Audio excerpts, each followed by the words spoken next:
Well. Another week has gone by, and you are joining in with us again, and we appreciate it. Step up, make a difference to podcast. I'm Mike Peacock, co-hosting here with my good friend and confidant and my pal, brother in Christ, Marty Durden.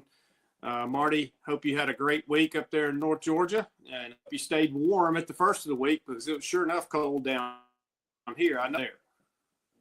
Yes, sir. It is beautiful up here, though. Being a South Georgia boy, we just see corn turning brown, stuff like that. But up here, it's leaves. They're great. They're great, man. They're red. They're gold. It's beautiful. Something like I've never seen. So it's a new chapter in my life living in North Georgia, and I really like it. Absolutely. Well, today we got a treat for everybody. We got an old friend of both of ours joining us here on the podcast, and he's been a baseball player, a baseball coach, an administrator.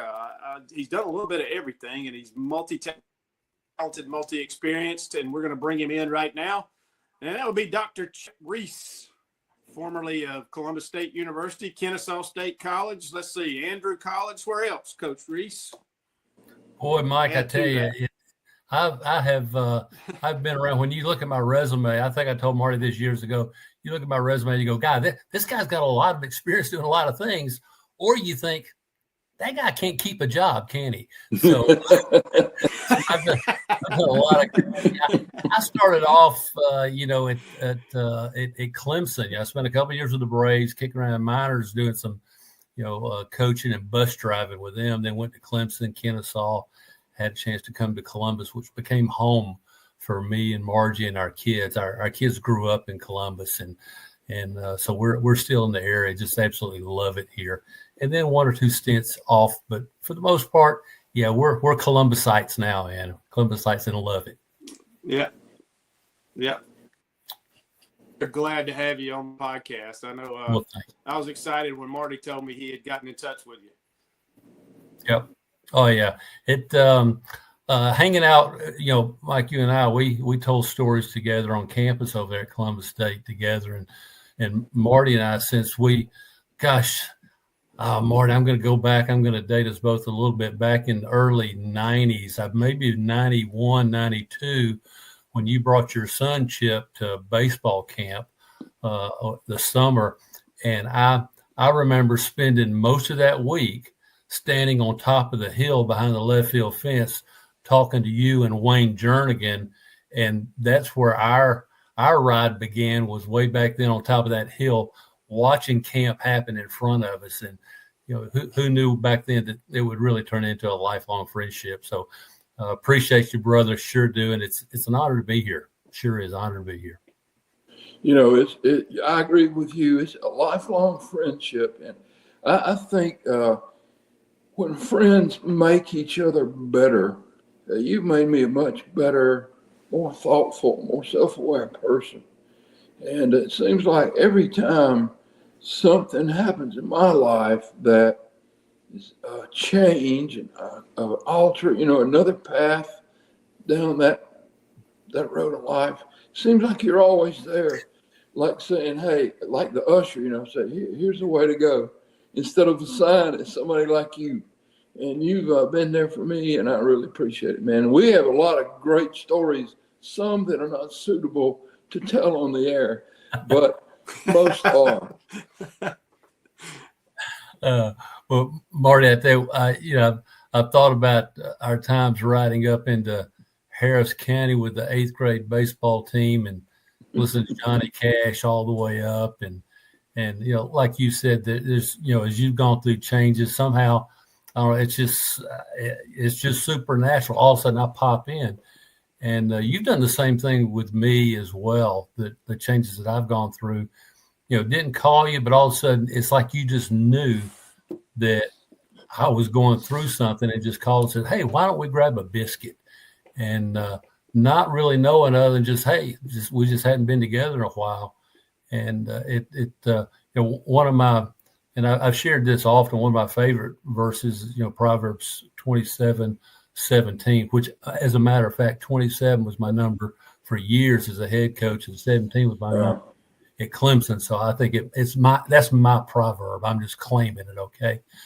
But that one, it talks about as iron sharpens iron, one man sharpens another. And that's what I've got several friends that I really feel like that with, that getting together, just being able to speak the truth to one another and do it in a way that builds each other up. And, I've always appreciated that, really have. Just always appreciated the ability to get together and do things like that. And with Johnny Cash playing in the background. Yes, definitely. Too. That didn't hurt. Okay. We both helped each other walk the line. I see what you did there, Marty. I see what you did there. Hey, but just kind of jumping in the middle of that. Let me kind of get the truck going through Hamilton, Georgia, kind of putting that a little bit of perspective, I guess. I was what you call between opportunities.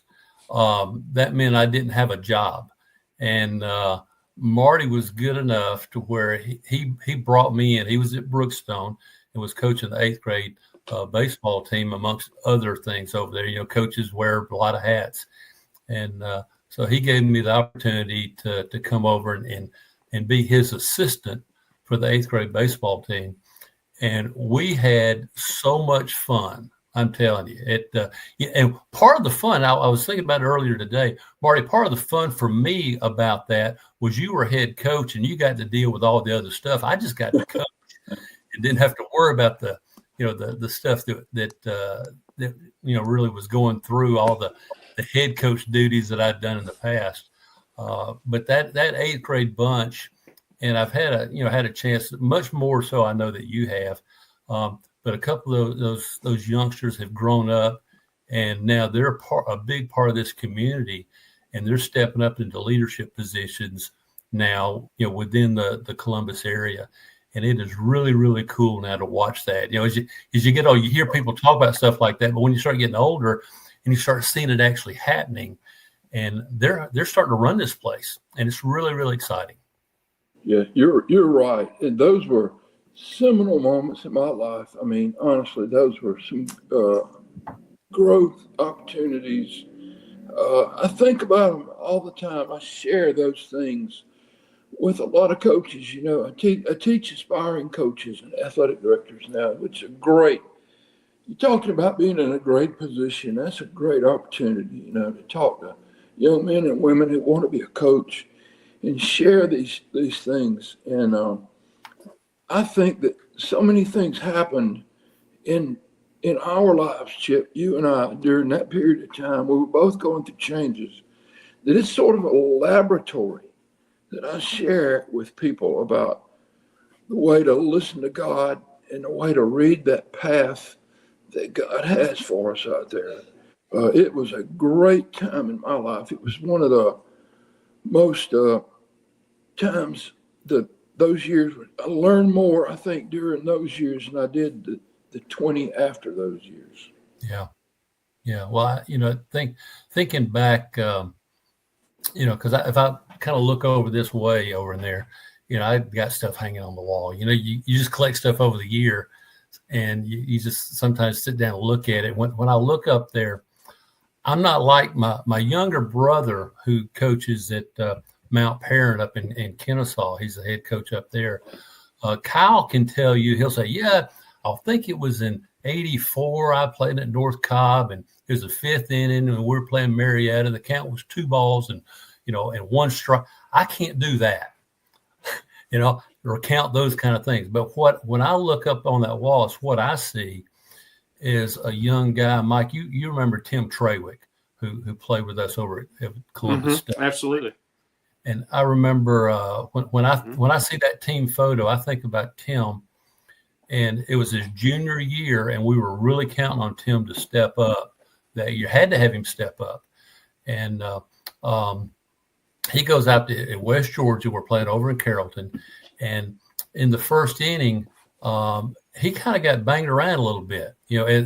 is I think old pitching coach say, hey, if I threw my shoe up there, somebody gonna hit it in the gap for a double. That's kind of where Tim was hanging at that point. And so I got all the pitchers that were down the bullpen and such. I brought them all to the dugout, told them put on the turf shoes and just kind of sit together down on one end of the bench. Because again, we had to have him step up.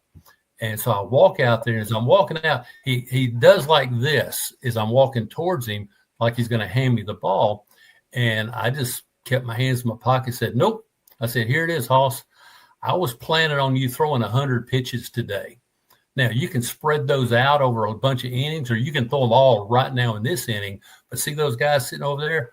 Nobody's coming out here till you hit at least 100. So have a good time. We'll be over here telling jokes and drinking Gatorade. And I walked off. And that's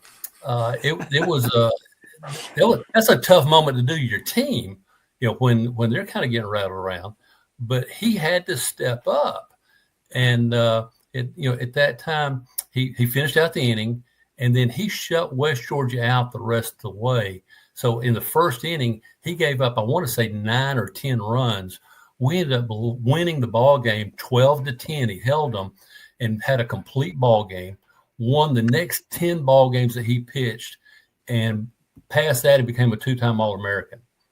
A few years ago, he was inducted to the Hall of Fame, and he was kind of telling that story a little bit about how things on the field, can start impacting your life off the field.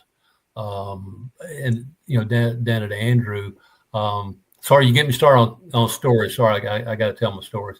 But down at tell them, man, tell them. There's nothing wrong with that. That's what we want, man. Good. I love stories. But as down at Andrew, I was coaching down at Andrew, and I'm going to link back together the rise to Hamilton with the 8th grade baseball team in Andrew College. I'll link that together in just a second, because I think that's a pretty good story too. But I'm down there and I'm coaching, and my catcher, he was from Harris County, and he missed 2 balls that he should have blocked, and one a run goes to his third, and then about 3 pitches later he scores on a ball that goes back to the backstop. And 2 or 3 pitches later, we get a pop-up, innings over. And he comes in, he's throwing his catching gear, and really he's dog cussing himself. He's calling himself, like he's talking in third person to himself, and throwing his gear around and everything. And I went over and said, hey, come here, sit down. Right? And he sits down and said, look, let me tell you something. Nobody talks about my catcher that way. Okay? Nobody. I think he's a pretty good guy. I think he works hard. Nobody's going to be dog cussing my catcher in this dugout. I said, you got that? You understand? So you need to kind of calm down and get off his back a little bit. And later on at practice, a couple of days later, he came over and he said, I don't know really what you were trying to do. He said, but I think that makes sense. And he said it with a question mark. And I said, yeah, man, give yourself a break, would you? Come on. I said, I do. I said, I fall every day out there. I fall, and I ask forgiveness and try to learn. I said, so lighten up on yourself a little bit. All right. Because somebody's going to chew you out. It's going to be me, not you. You don't get that. I do. But, just thinking about those times, and when you're working with a guy and you've been working on trying to maybe cut the fastball, like run it off the plate a little bit when you're ahead in the game. And then when it actually happens in the game, and it happened because you know what he's up to, and then they're throwing the ball around the infield because he just struck somebody out, and he kind of quietly just turns to the dugout and gives you a little nod, like, yep. And then you just kind of nod back like, I understand. Though when I look at that wall, I don't see championships because we had some. That's what I see as those little moments in life and touching people in a little way and maybe having them touch you back. And that's what I see on this screen tonight. 2 people that have touched me at times, when I needed that as well. Marty, that kind of puts us back in your truck a little bit. I needed you, man, and you were there, just driving me around, playing music, laughing and cutting up when I don't know if it could have been any worse at that particular time, sir. I'll tell you this, I'll never forget the phone call that I got from, we've all had those moments in our life where all three of us sitting here, because I know you guys and you know me, we've all had those moments when it just looks like our life was not what we thought it was going to be. Our path was a little rocky. We had an obstacle to overcome. But Chip, there's one story I want you to tell. I was sitting in my house and you came over. You were going through a tough period. We both were going through a tough period, right? I was battling some things when I was at Brookstone, and you were battling some things. And I want you to tell about that phone call. I want you to tell the audience, because it's a story that gets my heart every time I hear it. Yeah, well, we're doing that 8th grade stuff, and again, those kids, I still see them about this tall, and I smile and laugh when I think about that group, because they were such a blessing. But yeah, I had gotten out of college baseball, and going through a couple of different things, had private business, a little here, a little there, whatever. But I really knew that really the best, if you want to say the best ministry I ever had, was sitting in the dugout with 25 guys. And so I was trying to get back in, and I had done okay. I'd won some ball games, and I had opportunities to be speaker at different places, and I was chair of the All-American committee. I mean, I had done okay, and I knew a lot of folks. And so I was like, well, I'll get back in the game. And I had, I want to say that I threw them away not too long ago because I ran across them. I had 17 rejection letters to be a college baseball coach. And those were the 17 letters that they were nice enough to send me a rejection letter, because I sent out 40 something, looking for a job, but I could not get back into baseball. I was some full-time ministry. I was on staff with a church, and I'll tell you this: if you've never been fired from a church, man, I tell you, it's an experience. It's something that, no, you don't want to do that. It's a weird place to be. And the one thing I've decided I did not want to go back working for a church, because that's where I had come from. And so I was getting some offers, but it was to be a youth minister. It was to be an athletic director at a maybe a private Christian school. And I was like, nope, I'm not doing that. I'm college baseball. That's where I want to go. I'm not doing that. And I kept pushing those things off, and the stuff that I really wanted, I wasn't getting. And so it was hitting me hard. I remember I walked into Marty's office. We were getting ready to go out for baseball practice, and I walked in, and I remember, Coach, I remember looking at you and just saying, I'm absolutely done. I'm not in charge of this thing. It's finally hitting me that where I'm supposed to go and what I'm supposed to do, I have absolutely no impact on that at this point in my life. I just don't. And I said, Marty, I've got to surrender everything to God, and wherever He wants me to go, that's what I'm going to do. That's the only thing I can really do. And he said, well, let's pray about it. And he grabbed me, he grabbed me by the shirt, and he kind of pulled me down a little bit. So we hit our knees in his office, and we prayed for that. And then he goes, all right, well, that's taken care of. Now let's go out and practice. And I, it was like, okay. And I trust him. So I was like, all right, well, got to practice. So we go do the practice bit, and out there for a couple of hours. And I wave bye for him at the end of the evening, and go back to a borrowed house that I'm living in. And Margie and the kids were in Atlanta. She had gotten a job up there. So I go back, and I'm sitting there and eating. I remember, like, I can almost taste it. I was eating some tomato soup and had some stale saltine crackers going, and the phone rings, and it's Coach Durden on the other end of the phone. And he said, hey, my son Chip just called me. Baseball coach down at Andrew just resigned. You want to coach at Andrew? I went, yeah, that'd be great. Mike, He didn't say bye or nothing. He just hung up. Okay. And I'm sitting there, okay. So I hang up the phone. I go sit back down. About the time I get the bowl in my lap again, the phone rings. It's the athletic director at Andrew College, Jimmy Gilbert, who's as fine a man as I've ever had a chance to work with. And Jimmy says, I just got off the phone with Marty Durden. He says that you think you might want to be the baseball coach at Andrew College. And I said, yes, sir. I think that might be fun. And he goes, can you meet me and the president tomorrow across the street from Columbus State at the Applebee's? And I said, yes, sir. What time? He said, how about 11:30? I said, I'll be there. The next day, they offered me the job as baseball coach at the Applebee's right across the street. It grabs me a little bit, so I got to sit back for a second.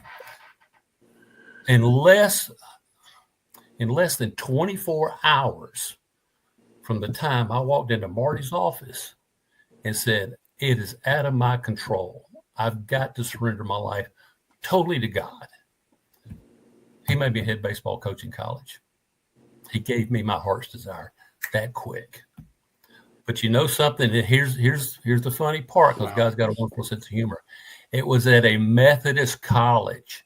He put me in ministry in a dugout.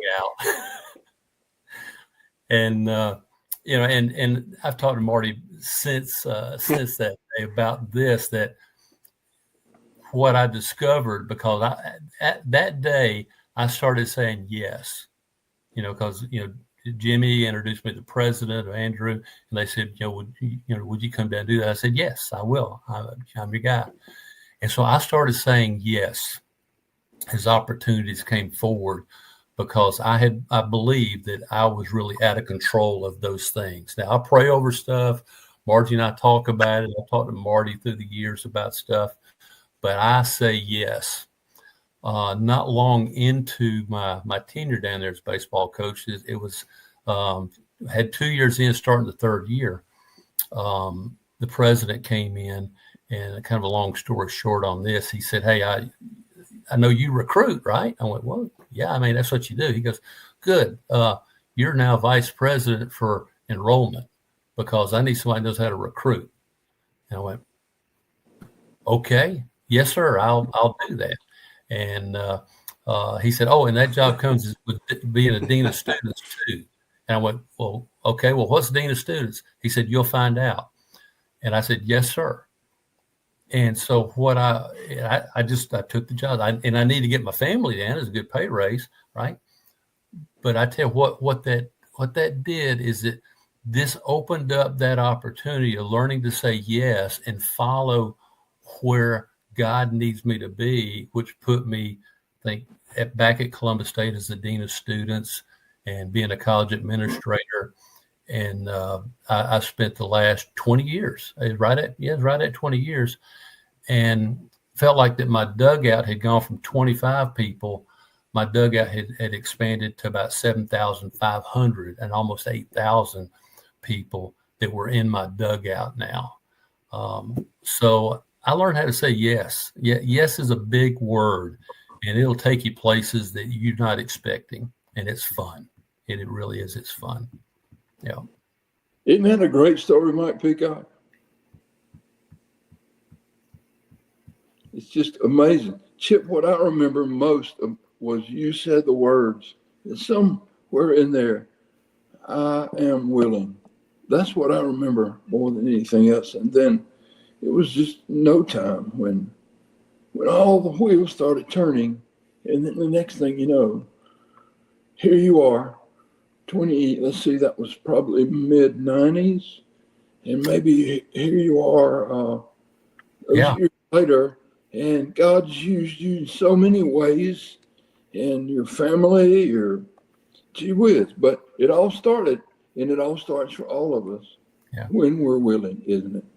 Yeah, it's that really, I think all of us at some point in our life, we get to that point. Even if you're working, I'm not saying that you got to lose your job, but somewhere you really, I think, discover that you really aren't in control unless you are in partnership with God, and where the will that God has for your life. So yeah, you don't have to be financially, out. You don't have to be between jobs. You just have to be open to the fact that you need something else. There's a hole that's not being filled, and being, I think, willing to step back and say, Lord, if you could fill that gap for me and point me where you want me to go, it is absolutely life-changing. It really is. It is, and that's when God uses us in our weaknesses. I mean, you hear all these go to these seminars, husband and wife seminars, and we study about our strengths and our weaknesses, right? And our spouse's strengths and weaknesses. And the best situation is to have someone who offsets your weaknesses, which mine are a lot. And but Diane, her strengths offset my weaknesses, and I think that's the way God made life to be. Yes, sir. That he offsets, he equips us for ministry. Baseball. We've had a million stories about baseball. Little details about how to throw this pitch, how to hit this ball, all those things, and those are your strengths. And God made you for that ministry, but while He was making you for that, He made you understand the value of relationships. Yeah. So what we think, what you and I have always thought was, I need to know more about basketball, is really we need to know more about people. And God has used us both now. Now neither one of us is a coach anymore.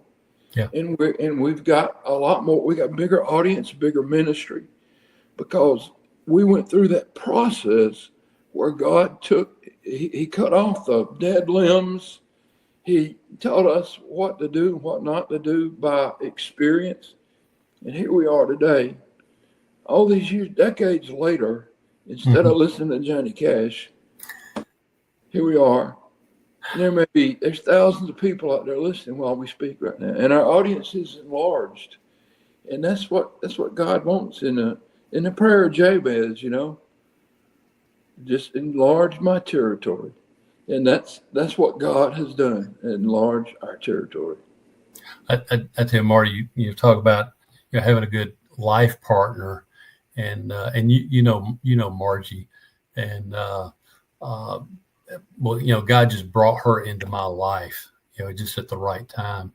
But another one of those kind of lessons that I should have been paying more attention at the time, but I got enough out of it at the time. But when I think back now, Margie and I, all right, I'd left Clemson, and was the grad assistant and the pitching coach up at Clemson, and I had gone to Kennesaw to be the first head baseball coach that was a full-time coach that Kennesaw ever had. Well, it was a half a salary because they had part-time salary, but they wanted a full-time coach, and even back then I said yes, and ended up doing that. So in January 1986, I went to Kennesaw. Well, we really couldn't make ends meet on a half a salary at that time. So Margie took a position. We just had Seth, Seth well, and we just had him, and she had taken a position at Christian City Children's Home down in Union City, and so we had a van. We had, I want to say that the day we moved in down there, they gave us 9 kids plus we had ours, and we were house parents at Christian City. Wow. But the thing is, I had to drive across Atlanta to Kennesaw. I went from Union City, where 85 goes out the back of 285, up to Kennesaw, 75 going north off 285. Every morning I was getting up about 5:30 to head across town to coach, and was doing that. When I would come home, then I was recruiting and on the phone or whatever. So Margie comes to me one evening. She says, hey, I've been talking to Horace. Now, Horace was a counselor, with the children's home. And she said, I'm just kind of struggling with some things. And Horace thought it might be good maybe if y'all got together and talked a little bit. So, tomorrow, could you maybe, go in a little bit late and go see Horace? And I said, yeah, well, absolutely, baby. That's no problem. I can do that. Now, this is what I was thinking in my head, Margie. Margie's struggling with some stuff. So me and Horace will get together and we'll figure out how to fix Margie and get her back on track. And then everything will be okay, right? Well, I go over there to meet with Horace, and what I find out is I'm the problem. So, I'm leaving at 5:30 every morning, coming back sometimes at 8, 9 o'clock. I'm recruiting. I'm sometimes sleeping in my office at Kennesaw because we're out back in at the office or back off the road at 2, and I just sleep, teach my PE class at 8 the next morning. When I would come home, I'm jumping on the phone and I'm, setting up, pitching for recruiting purposes, going to this high school, that high school. And Horace, he gave me a couple of bits of advice. And he said, when you go home, be home and buy an answering machine. He said, if you got to work, stay at work. And that was kind of the deal. Now, he gave Marty some advice too. The advice that he gave her, earlier was he can't read your mind. You need to tell him when things, are bothering you. You're expecting him to know, and he doesn't know. And so Margie and I, this was in 86, probably late 86 at that point. And so we sat down and we just had a real good visit. Margie and I did. And we came up with some rules. These are our rules of engagement that we created from Horace. And they're not much, right? The first rule of engagement was we never talk about divorce. That word doesn't come into our house. We don't even kid about it. If something happens, well, I'll just divorce you. No. That is an off limits word. Not even joking. The other rules that we had was that understanding that marriage is not 50-50. Marriage is 100 and 100. You show up every day doing 100. Some days you're going to fall short, but that other person will pick you up. Some days they're going to fall short, and that's the days that you pick them up, that you put the laundry in or cook dinner, or Margie's cut grass at the house. That's supposed to be my gig. But understanding that it's not 50-50, because when it is, at that point, you start keeping score. Like I did my 50, but you hadn't done your 50. It's 100. You're willing to give 100. If the other person is at 0, it's okay, because you and God are working at 100% in that relationship. And then the last rule, and this was kind of my rule. I said, all right, Margie, sometimes you come in and you're just wound up about something. And here's what I need, because remember Horace said that I can't read your mind. So when you come in, you're all wound up. I need to know what my role is today. Okay. Do you just want to blow off steam? And I need to be able to say, hey, what are we doing? What is today a blow off steam day? Because then I'll just sit back and support you. Go, yeah, baby. Hey, I agree. I wouldn't take that either. Well, yes, ma'am. You go for it. Right. Or are you actually trying to solve a problem? Because if you are, I'm going to get a notepad and I'm going to interrupt you every now and then for clarifying questions, because I'm helping you work through something. So, I got permission from her to find, when we start in, to find out what my role is. And that happened again, like in late 1986.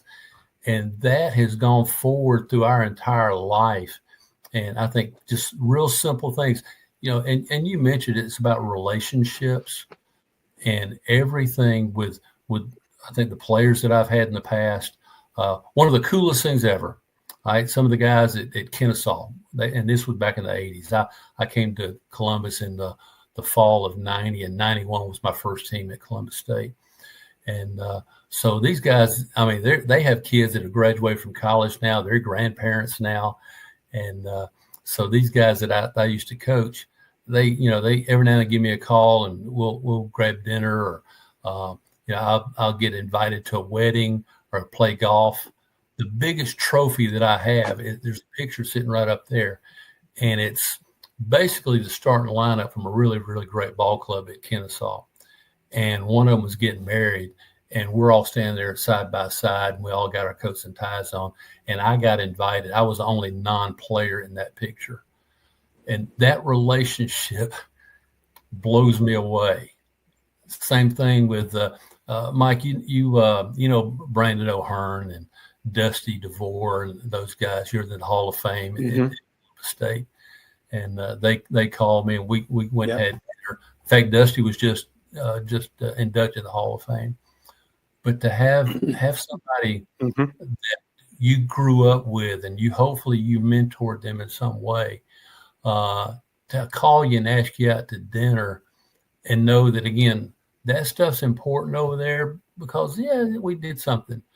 But those relationships and watching them grow up to be, business owners and great community leaders and wonderful husbands and fathers.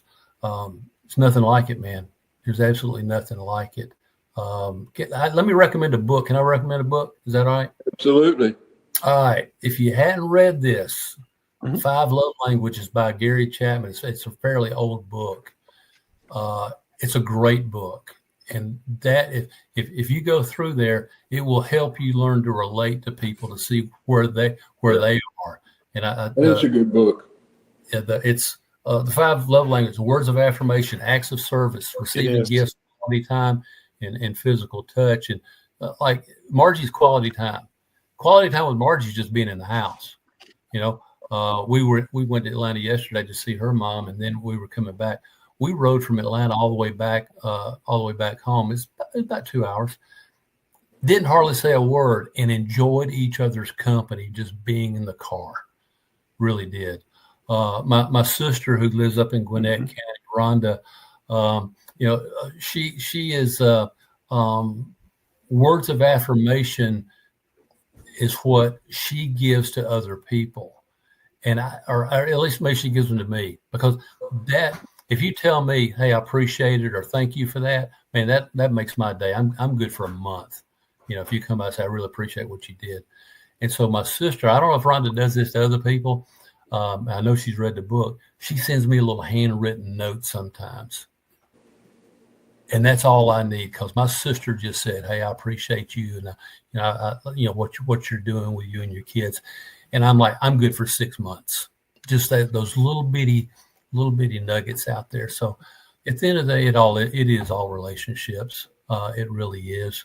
When I went into administration and I had the opportunity to hire, good professionals to come and work, alongside with me, something that I started doing. I don't know if I picked this up anywhere. I think I just made this up.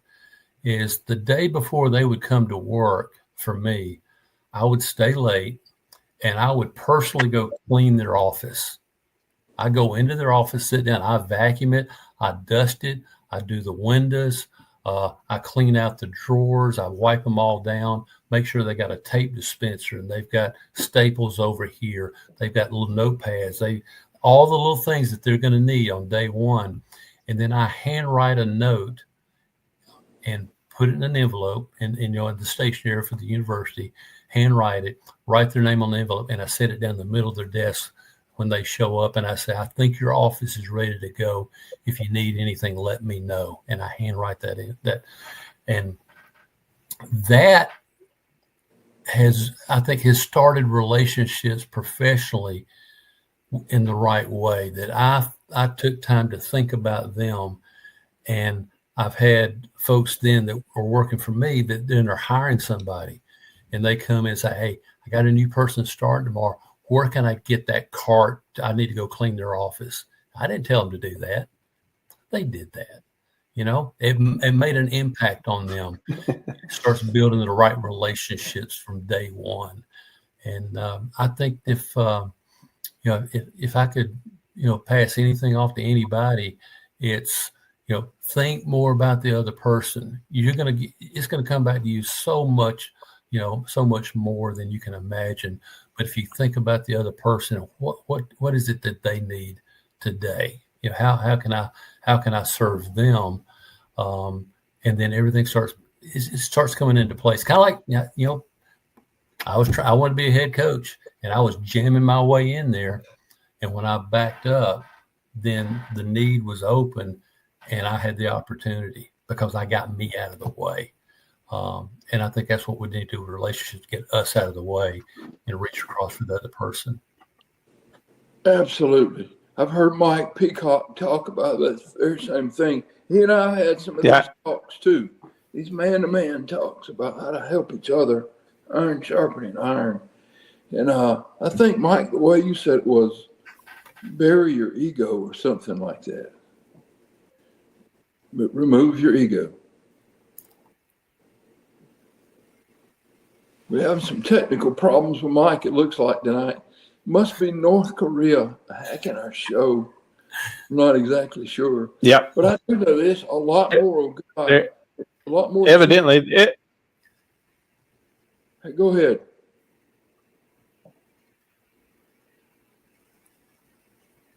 Evidently, there's been some internet interference or something, because I had to go from one device to another one and get myself back situated here. But that's what happens sometimes with all this technology. It's airwaves floating around. But Chip, I wanted to mention something you just said about sometimes you want something so bad that sometimes you just have to step back and get out of the way. And you have to say, God, I can't do this anymore. I got to wait on you. And I've been in that boat. For a long time, when I was a high school coach in Alabama, before I met you, Chip, I wanted to be in college athletics. I wanted to be in that athletic communication, sports information realm. And I had tried, ever since I'd gotten out of college, I tried, and I had coaching jobs, and I was doing the coaching, and I was enjoying it. But in the back of my mind, that's what I wanted to do. And I sort of quit trying. And then all of a sudden, my wife gets hired in Columbus, Georgia. And I make a connection with Herbert Green through D Outlaw down at Livingston, West Alabama. And the next thing you know, I'm working at Columbus State. And I got a cubicle next to Chip Reese, right next door to Chip Reese.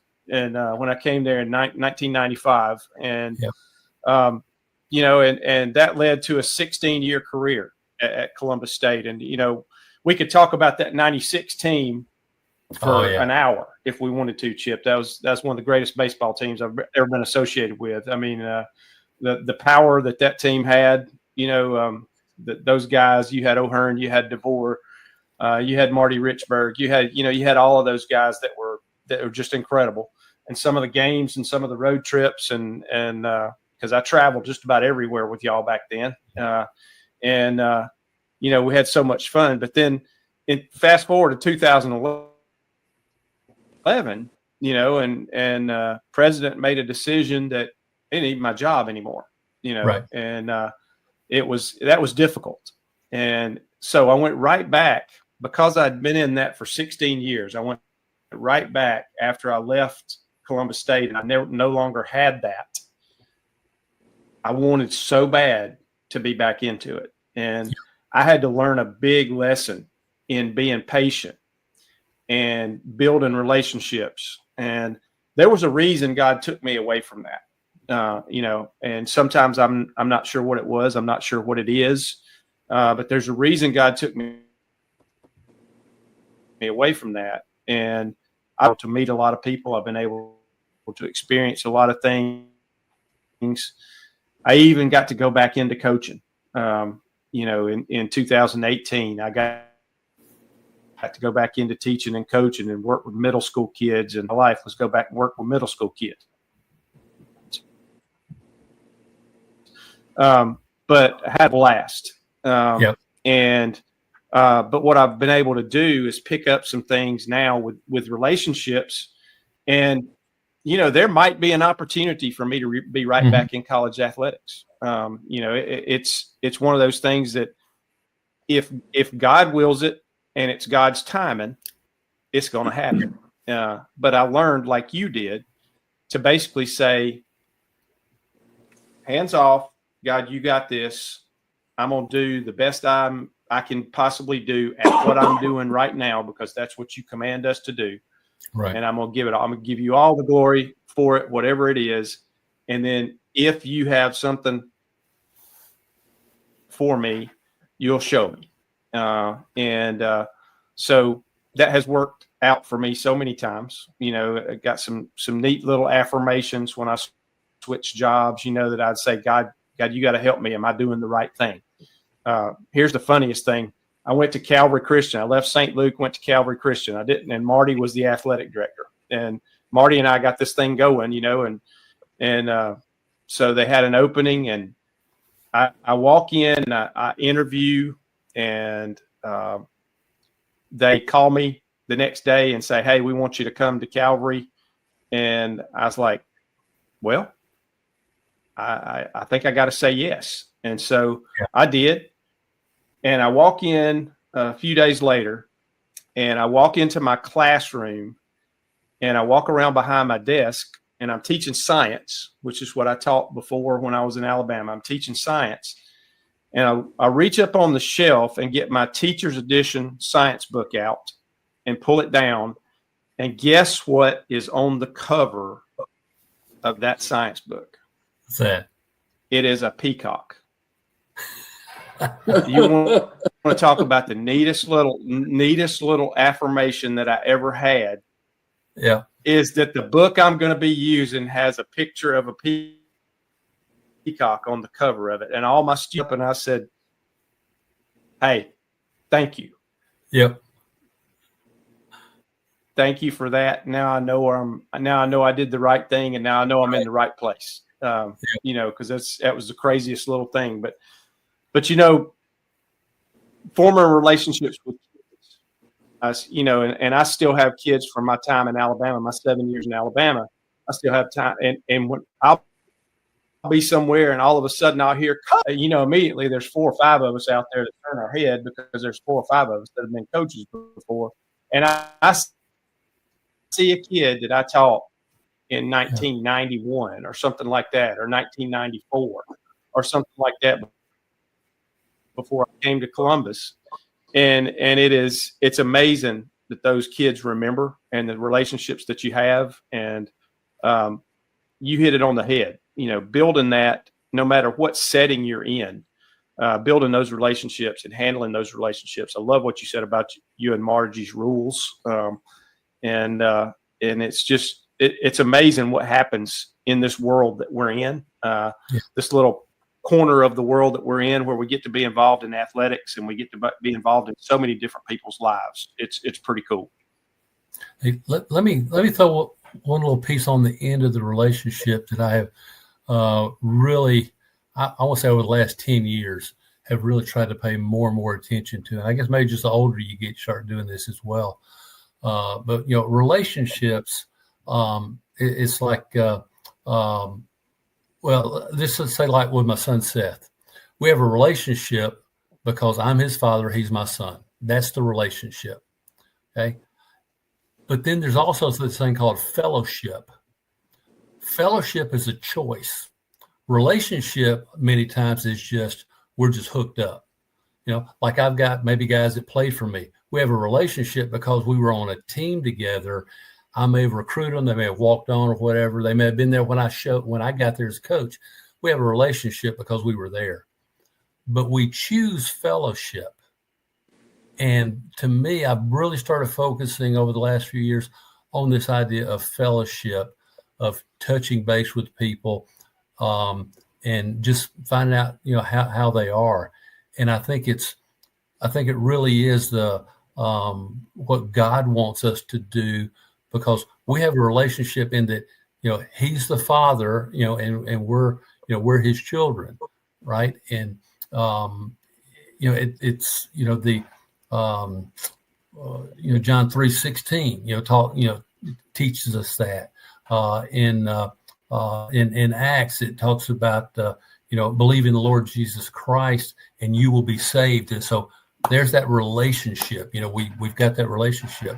But then the fellowship in terms of God doesn't say, you got to come talk to me. He says, I'm here. It's our job as the children of God to go and talk to him. And I was this has been, years back now. I was talking to Seth one time, And he said, well, we just aren't really, don't talk a whole lot. And he was living in Denver at the time, I believe. And I said, well, I try not to force myself in. And we had this little talk. This is where it really hit me about relationship and fellowship. And I said, like God the Father, it's my job to go and choose fellowship with him, right? I'm your father and I will always be there. I will always answer the phone. I will drive to Denver if you need me to. If you come here, if you need food or you need a roof, if I got it, you got it. But the fellowship part needs you coming closer, because if I'd come closer and you don't want that fellowship, then I'm pushing it away. I said, you got to understand the example that God gives us. So we have to move towards him, right? And I think that's maybe why when a former player calls and says, hey, you want to go have dinner, that they move towards me, because I do the thing, boom, you go attack your life. When they come back, it's incredible. It's absolutely incredible. And so I've tried to do that with people now in my life that have had tremendous impacts on me. I know I went this has been, maybe 15 years ago. I was up at Clemson because my youngest daughter, she was riding horses competitively at the time. And Clemson was hosting an event. And I hadn't been back to Clemson in quite a while. And so we went up there, dropped her off. She was getting everything set up. And I told Margie, I said, hey, I'm going to go find Coach Wilhelm. He was the baseball coach at Clemson when I was up there, and he'd been retired for a while. And I went in and I knocked on his door. He opened the door again. He hadn't seen me in a lot of years, and he was about 83, I think, at the time. He told me that. He knew me right off the bat, called me. We walked in, sat down. I told him what I was doing and that we were up here for this. And I said, Coach, I just want to come out and tell you something. And I said, I just want to share with you what I got from my time. I spent 2 years up here with you, and I worked a lot of camps during summer. I said, but I just want to come and tell you what you really taught me. And he leans back and goes, okay, well, what you got? And I said, I remember that day that me and Turtle Thompson, Turtle went on and did several. He is at Miami and LSU. He's got a lot of national championships. He was an assistant at the time. I said, me and Turtle, we were getting ready to go eat lunch. And I remember I turned to you and said, hey, Coach, you want to go, grab a sandwich with us? And I said, you looked at me and you said, well, I'm going to go home and have a tuna fish sandwich with Sarah. He said, you guys could be going and having prime rib, but if I can go home and have a tuna fish sandwich with Sarah, I've had a better day. Nothing against you, but I'm going to go home and see Sarah. I said, you have no idea how that short comment had an impact on my relationship with my wife for the next, at that time, 30 years. I said, you changed my life that day. And he leaned up and he goes, I wasn't expecting that. And I wasn't either when I asked him to go to lunch. So it's those people along, I think all of our paths, that passing comment that you really don't, you're not waiting for and you didn't go looking for it. But when you slow down, it changes your life. And I think going back and telling people, you made an impact and I appreciate it. It matters. Biggest compliment you can pay another person is you made me better. You helped me. That's awesome. Life. I think that on the day that we all go to meet the Lord, and that would be the biggest, that would give us peace. Yeah. We realize, our life is coming to an end. I'd just like to know, hey, maybe we made a difference. That's all that matters. That's the only thing that matters. Yep. Yes, sir. Yes, sir. Well, Chip, we had a great time with you on here, man. Thank you. I'm glad our paths crossed. Absolutely. I got to tell one last story. Come on. In '95, I realized we needed to start an FCA, and there hadn't been an FCA in like 10 years. No FCA president in Columbus. So I said, it's got to happen. I talked to a few people. Nobody would really help. One guy finally said, you don't need my help. You go out and you do it, Marty. You capable. So I go over to Chip Reese's office. Chip, I need to talk to you about something I'm thinking. And I'll lay this vision out there. 2 minutes. I'll lay it out there. And we're starting the board. And you said, well, good. I mean, who was on that board? I said, well, right now it's me and it's you. And you laughed so big. You remember that? I do. I do. Yes, sir. I sure do. And, I can kind of write up policy and such. You are the master of the relationship, getting out in the community. I was proud to be a part of that thing getting kicked off. But Marty, that was your baby, and lives have been changed tremendously all over this valley, all over this valley. And I'm proud to be just that much of a part of that story. But that was it. Yeah, we're starting. That was a funny day. That was funny. You caught me by surprise when you asked that question. I hadn't thought that far ahead, If I remember, I just kind of went, okay, let's do it. Yeah, but it sure did work. Hey, and it's still around today. It is. Good man. There's a good man in charge of it too. And You said yes. yeah, that's right. Just, hey, I'm willing. That's the whole thing. Tonight, the theme is, I am willing. I am willing. Yes, sir. Yes, We sir. really appreciate having you on here.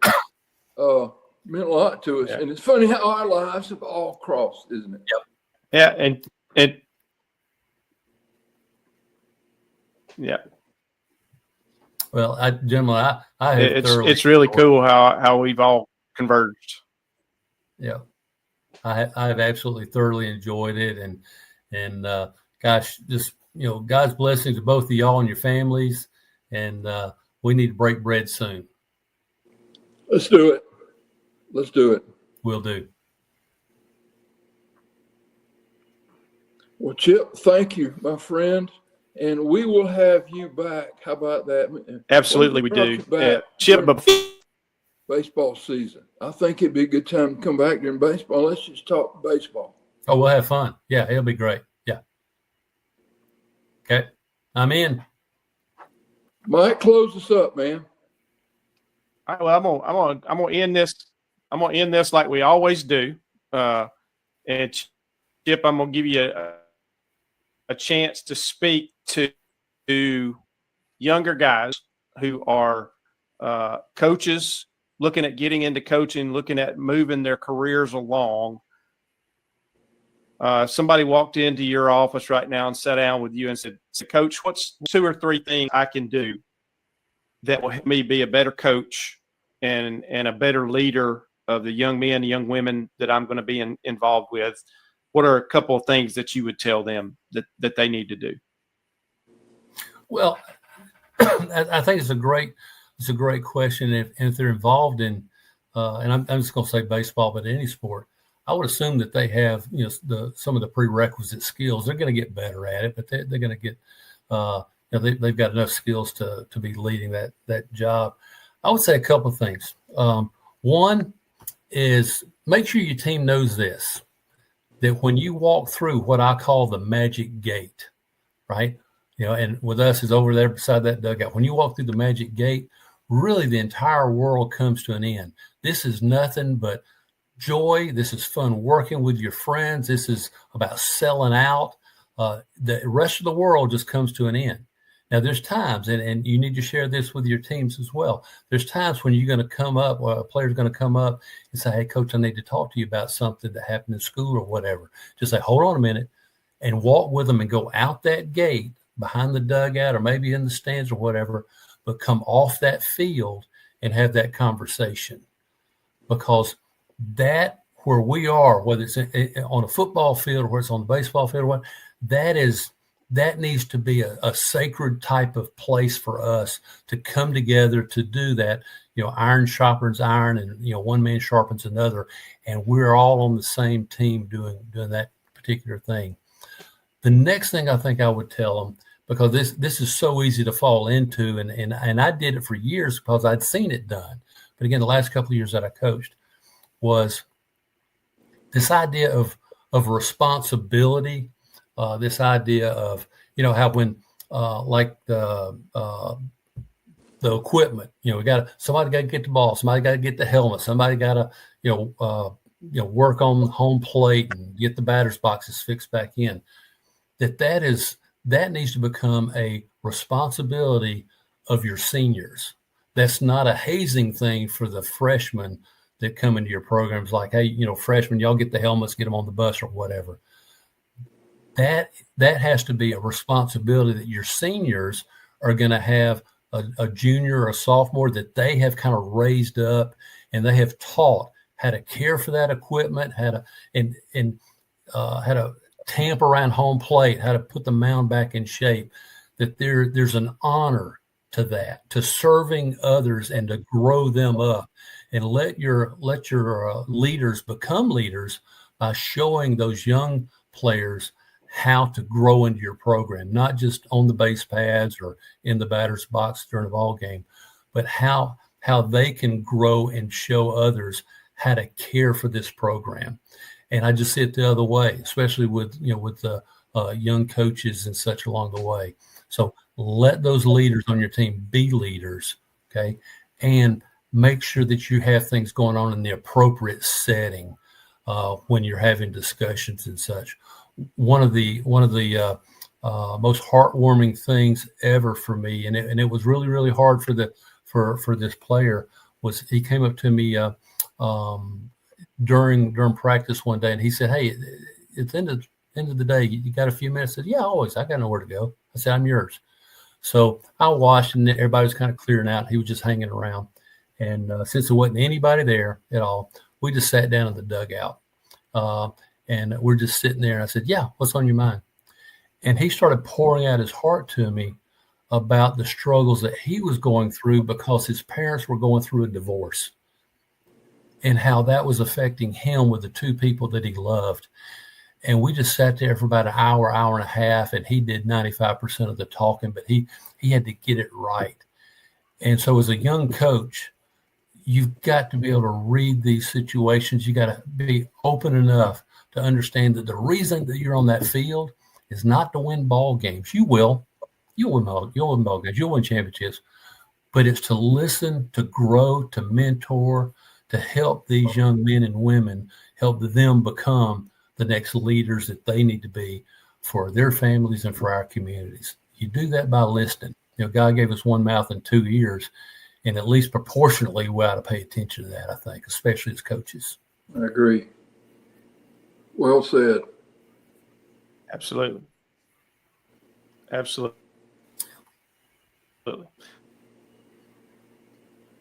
Well, ladies and gentlemen, that'll do it for us again here on this episode of Step Up. I want to remind everybody out there who's watching, when the opportunity arises, you've heard Chip Reese say it tonight. He learned how to say yes. He learned how to be willing, and he learned how to be a servant. And that's what we're all about on this podcast. When the opportunity arises, do not ever turn down the opportunity to step up and make a difference. And we pray that you have a wonderful week this week, and we will see you again for the podcast. Again, I want to thank Chip Reese for being with us, as always, my great friend and my pal, Marty Durden. And we will see all of you next week. Have a blessed week, everybody, and enjoy. Remember, share this with as many people as you can. Share our social media. Send us messages. Let us know how we're doing on this podcast and what you want to see, and we would appreciate it. Have a great week, everybody, and we'll see you.